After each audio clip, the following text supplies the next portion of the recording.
એમની પૂછપરછ કરી એ દરમિયાન ખબર પડી કે એક આખી સાયબર ક્રાઇમની રેકેટ રીવામાં એક જે ભાડાનું અકાઉન્ટ લઈને ચાલતી હતી.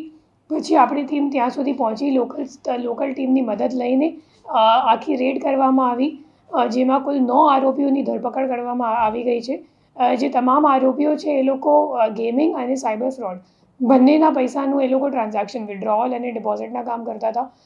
ડિપોઝિટ કરવા માટે જે બેંક અકાઉન્ટ એ લોકો વાપરતા હતા, એ બેંક અકાઉન્ટની કીટો એમને કુરિયર મારફતે એમના ઉપરવાળા માણસો છે એમને પાસેથી આવતી હતી, અને જે સિમ કાર્ડ્સ છે એ પણ રેલવેની ઝરીએ, મતલબ ટ્રેનની ઝરીએ એમને પાર્સલમાં મોકલવામાં આવતી હતી. અને એ લોકો તમામ અલગ અલગ બેંક અકાઉન્ટમાં લોગિન કરીને અકાઉન્ટ એક્ટિવેટ કરતા હતા. પછી એમનું ટ્રાન્ઝેક્શન્સ માટે ઉપયોગ કરીને પછી જ્યારે ખાતું બંધ થઈ જતો હતો તો બીજા અકાઉન્ટ વાપરતા હતા.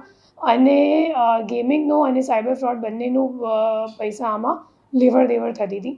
ટોટલ આરોપીઓ પાસેથી અમે લોકોને 391 જેટલા અકાઉન્ટ્સની વિગત મળી છે, જેમાં 119 સાયબર કમ્પ્લેન્ટ્સ નોંધાયેલ છે, અને ફ્રોડની અમાઉન્ટ કુલ 19 કરોડ 24 લાખ જેટલી અત્યાર સુધીમાં સામે આવી ગઈ છે.